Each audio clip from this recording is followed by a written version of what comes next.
দোরগোড়ায় লোকসভা নির্বাচন আগামী 7ই মে। মুর্শিদাবাদ লোকসভা কেন্দ্রের নির্বাচন, আর তার আগে মুর্শিদাবাদের দমকল থানার খিদিরপাড়া তিলের ক্ষেতের জমি থেকে 2 ব্যাগ ভর্তি বোমা উদ্ধার। পাশাপাশি রায়পুর শ্মশান সংলগ্ন এলাকা থেকে 1 বালতি ভর্তি বোমা উদ্ধার করে দমকল থানার পুলিশ। গোপন সূত্রে খবর পেয়ে পুলিশ ওই এলাকায় তল্লাশি চালিয়ে উদ্ধার করে বোমা বলেও জানা যায়। অন্যদিকে ঘোড়ামারায় উদ্ধার বোমা তৈরির মশলা। অপ্রীতিকর ঘটনা এড়াতে ঘটনাস্থলে পাহারায় রয়েছে পুলিশ। ইতিমধ্যেই বোম স্কোয়াড কর্মীদের খবর দেওয়া হয়েছে বোমগুলি নিষ্ক্রিয় করার জন্য। এত পরিমাণে বোমা উদ্ধারের ঘটনায় আতঙ্কিত গ্রামবাসী। যদিও ভোটের আগে শাসক দল একটা চক্রান্ত করছে বলে অভিযোগ স্থানীয়দের, তবে এই অভিযোগ ভিত্তিহীন বলে উড়িয়ে দিয়েছেন শাসক দলের 10 নম্বর ঘোড়ামারা অঞ্চলের যুব সভাপতি সৌরভ হোসেন। ঘোড়ামারা অঞ্চলের যুব সভাপতি সৌরভ হোসেন বলেন, মানুষ তৃণমূল কংগ্রেসের পক্ষে আছেন, সেই জন্য জোটের লোকরা চাইছে তারা ভোটের আগে এলাকায় সন্ত্রাস তৈরি করতে, এই জন্য বোমা বাঁধার কাজ করছে বলে অভিযোগ করেন।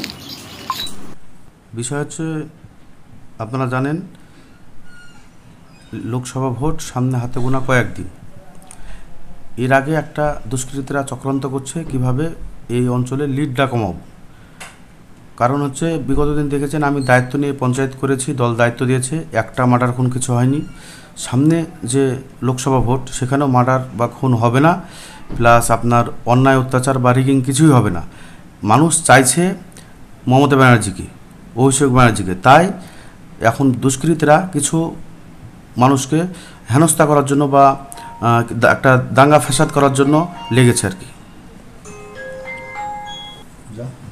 আচ্ছা, কিছু কিছু স্থানীয় যারা আছে তারা বলছে যে শাসক দলেরই চক্রান্ত, এই বিষয়টা কি বলবেন? না, শাসক দলের আপনারা দেখেছেন বিগত দিনে আমরা বিগত বিধানসভায় আমরা 13,200 ভোটে লিড দিয়েছি।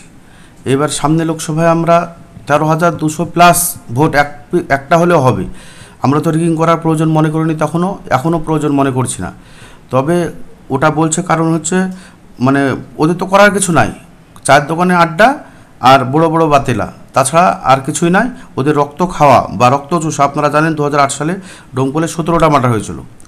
তো ওরা চাইছে যে একটা এলাকা অশান্তি হোক, মার্ডার হোক বা কিছু হোক। তো আমাদের প্রশাসন থেকে নির্দেশ যে মমতা ব্যানার্জির, অভিষেক ব্যানার্জি আমাদের এমএলএ সাহেবের নির্দেশ যে একটা ফটকাও ফুটবে না। আজকের ডেটে দাঁড়িয়ে একটা ফটকাও ফুটেনি, একটা বুথও রিগিং হবে না। আপনাকে এমনকি বলছি 13,000 প্লাস ভোট হবে, এটা একদম নিশ্চিন্ত থাকতে হবে। কারা রাখতে পারে বলে মনে করছেন? কারা? দুষ্কৃতীরা, সে হারমাত বাহিনী, ওদের যা কাজ বিগত দিনে যারা করে এসছে, যারা বিগত দিনে সিপিএম কংগ্রেস মিলে যারা আপনার 17টা মার্ডার করেছে, 164টা 34 বছরের রাজত্ব করেছে। 1947 সালের পরে থেকে 2011 পর্যন্ত যারা রাজত্ব চালিয়েছে, তারা ছাড়া কারা করবে? টিএমসির এরকম নীতি নাই, বা এরকম কোনো সময় না ভোটের সময় বোমাবাজি করতে হয়েছে, না বিধানসভা করতে হয়েছে, না এখন আমাদের দরকার আছে। কিন্তু